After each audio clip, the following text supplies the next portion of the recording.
Lesson 3, beware the one-party state. The parties that remade states and suppressed rivals were not omnipotent from the start. They exploited a historic moment to make political life impossible for their opponents. So support the multi-party system and defend the rules of democratic elections. Vote in local and state elections while you can. Consider running for office. And before we jump into this lesson here, just based on that kind of summary view there, I think it's becoming an increasingly bigger part of the conversation. But the threat to election integrity by Trump is significant and real and should be one of, if not the top priority to defend against right now. I know for many people, they're not totally grasping what the big deal is about asking for, voter IDs and things like that. To that, I would say it's not only just about that, although that in itself is justifiably something that we should defend against. It's also within this greater context of many different tactics that Trump and his administration have tried to implement to subvert the elections, to instill a mistrust in election integrity, and now to create fear around elections. He is trying to subvert the midterms currently. That's, the gerrymandering, the explicit, at the request of Donald Trump, asking Texas to redraw their lines mid-census. Like, that alone should have stopped there, right?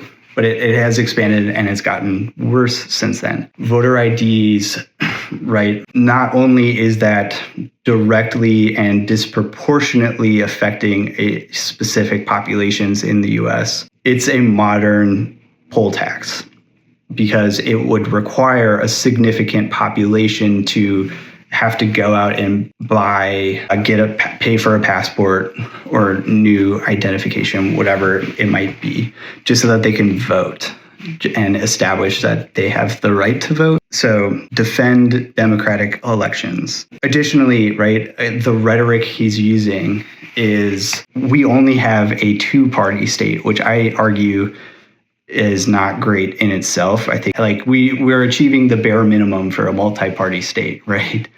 We need to have more than two legitimate contenders as parties, in my view. But regardless, he, as the leader of one of the two main political parties, is trying to demonize and delegitimize the entirety of the other party, right?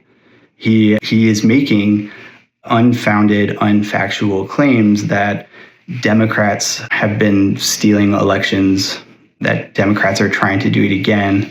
He also plants the seed, like, if I lose, or, if this outcome doesn't go our way, the only way that that's possible is that the elections were rigged. And so he is essentially trying to eliminate any credibility for the other party, which would inherently mean that only a one-party state would remain. So that's bad in itself as well. So does the history of tyranny apply to the United States?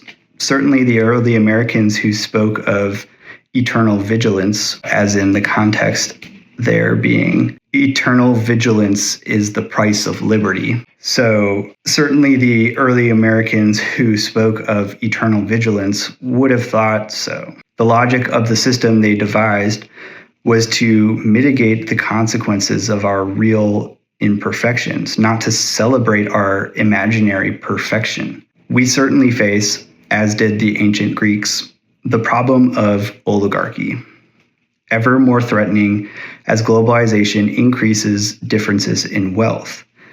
The odd American idea that giving money to political campaigns is free speech means that the very rich have far more speech. And so, in effect, far more voting power than other citizens.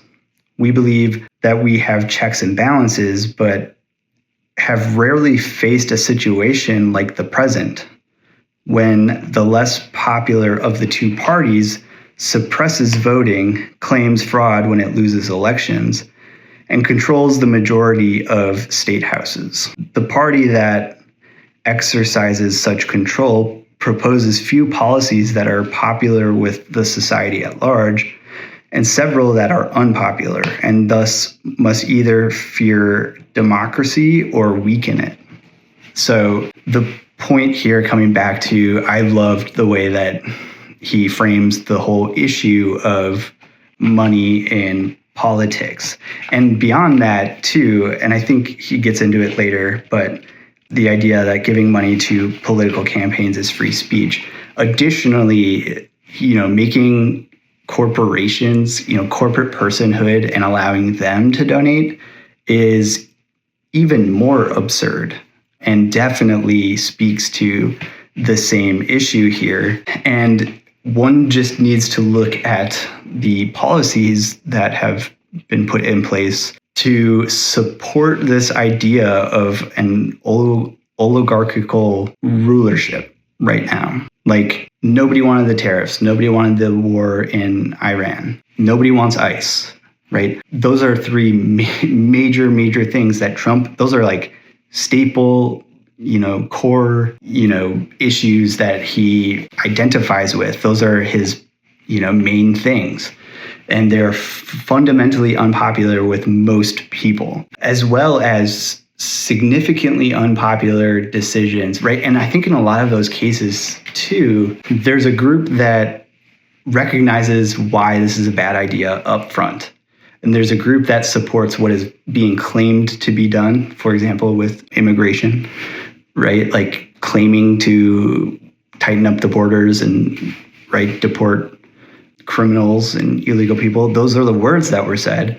But people knew at the beginning, like, he was using words and knew that it was going to manifest in a different way. And it did. And so even the decisions, I think, or the actions, the policies that have been implemented that people are, even at this moment, somewhat in support of, most of them also have a similar fate, where people who support them often just didn't know what they were supporting, or don't know what they're supporting. And ultimately, it'll become clear that that was an unpopular move. Those were unpopular policies as well. So yeah, that's the third lesson.